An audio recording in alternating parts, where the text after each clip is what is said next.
बरेली में बवाल के बाद एक्शन अभी भी जारी है। सूत्रों के हवाले से खबर यह है कि तौकीर रजा के करीबी मोहम्मद नदीम को गिरफ्तार किया गया है। नदीम को इस बवाल का मास्टरमाइंड बताया जा रहा है। नदीम पर आरोप है कि वो व्हाट्सएप कॉल के जरिए वो लोगों को इकट्ठा करता था। वहीं पुलिस को भी नदवी की तलाश थी। शुक्रवार को हुए बवाल के बाद हालांकि अब शांति है, लेकिन उपद्रवियों पर तोड़फोड़ कार्रवाई लगातार ताबड़तोड़ कार्रवाई चल रही है। और कल बरेली पुलिस ने 21 उपद्रवियों को गिरफ्तार किया, 15 आरोपियों को जेल भेजा गया है और 6 का शांति भंग में चालान किया गया है। कोतवाली थाना क्षेत्र से 13 और 12 बारादरी थाना क्षेत्र से 2 उपद्रवी जेल भेजे गए हैं और साथ ही तौकीर रजा के 77 मदरगार पुलिस की रडार पर हैं।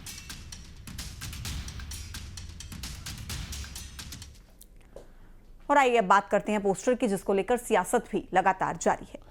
आई love Mohammed, I love Mahakal और आई लव श्री राम के बाद अब आई लव को लेकर एक नया पोस्टर लगा है, जो चर्चा का विषय बन गया है। राजधानी भोपाल में कांग्रेस की तरफ से अपने दफ्तर के बाहर आई लव इंडिया और आई लव राहुल का पोस्टर लगाया गया, जिस पर जय बापू, जय भीम, जय संविधान भी लिखा है। बताया जा रहा है कि कांग्रेस प्रवक्ता प्रवीण धौलपुरे की ओर से ये पोस्टर लगवाए गए।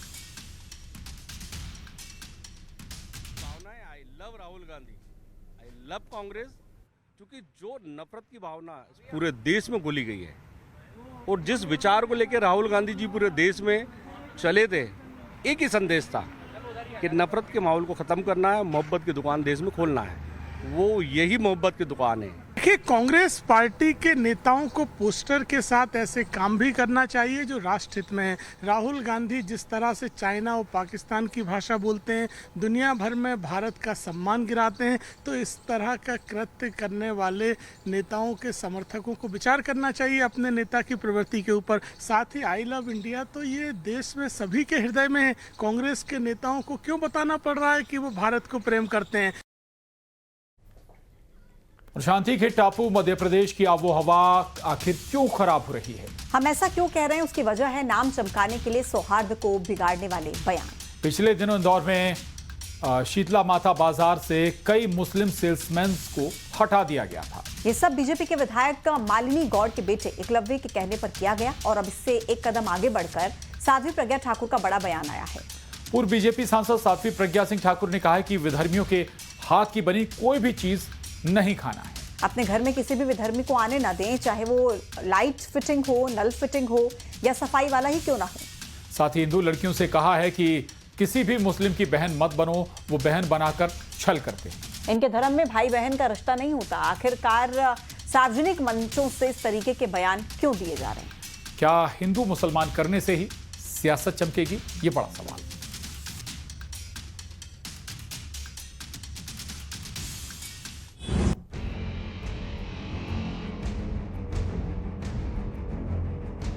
संकल्प ये कौन लेना पड़ेगा कि विधर्मियों से बनी हुई कोई भी चीज हम नहीं खाएंगे।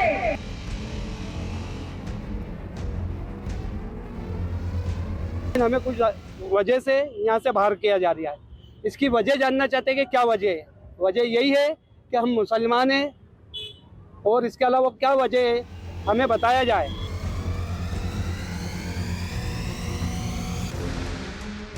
कोई भी जिहादी मानसिकता का व्यक्ति अगर हमारे बीच में है तो उसको तत्काल हमको बाहर करना चाहिए। ये हिंदू समाज के अस्तित्व का प्रश्न है, ये बहन बेटियों की मान सम्मान का प्रश्न है।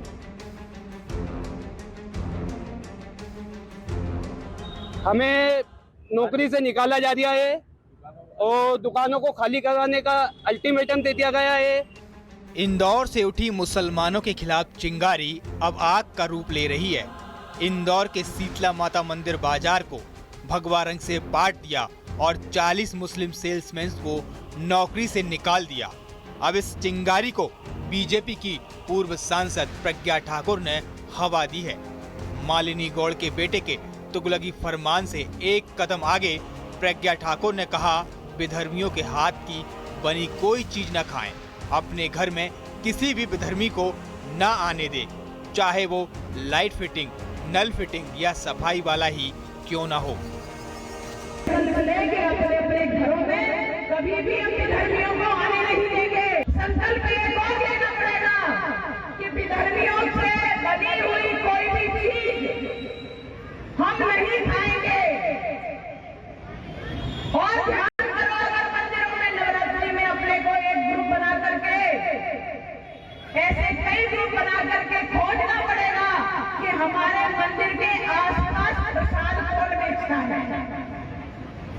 यदि ऐसा कोई प्रसाद बेचते हुए विधर्मी पता चला तो उसको जितनी ठुकाई हो सकती उतनी ठुकाई करो और फिर कानून के हवाले करो। प्रदेश में नवरात्रि का पर्व है और गरबा की धूम है। गरबा को लेकर विवादित बयानों का दौर भी जारी है। साध्वी प्रज्ञा ठाकुर ने एक बड़ा बयान दिया है। प्रज्ञा ठाकुर ने हिंदू लड़कियों से अपील करते हुए कहा, किसी भी मुस्लिम की बहन मत बनो, वो बहन बनाकर छल करते हैं।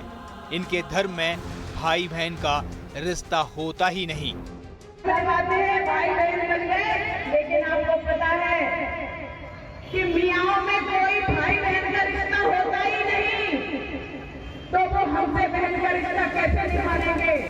समाज में धर्म के ये कौन ठेकेदार हैं जो अपनी अपनी मर्जी से धर्म की परिभाषा बता रहे हैं? धर्म के नाम पर सौहार्द के साथ क्यों खिलवाड़? नाम चमकाने के लिए क्यों नफरत वाला जहर घोला जा रहा है? Bureau report, news 18।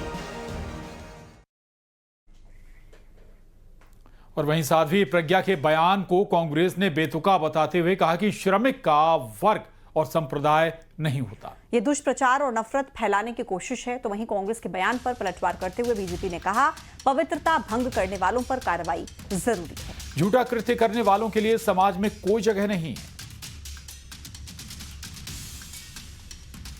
जो नकली स्वदेशी की भावनाओं को लेकर भारतीय जनता पार्टी बढ़ी है ना, पहले आप देश की मूल भावनाओं को समझ लीजिए, उसकी जड़ को समझिए। देश के अंदर अगर किसी बीज को लगाया जाता है तो बीज पे गिरने वाला जो पसीना होता है ना, वो भारतीय का होता है, किसी धार्मिक व्यक्ति का नहीं होता है। संविधान के आर्टिकल 25 में भावना लिखी हुई है कि हर व्यक्ति को अपने धर्म का धार्मिक स्वतंत्रता है। ये कहीं नहीं लिखा है कि आप इससे ये नहीं लेंगे, उससे ये नहीं लेंगे।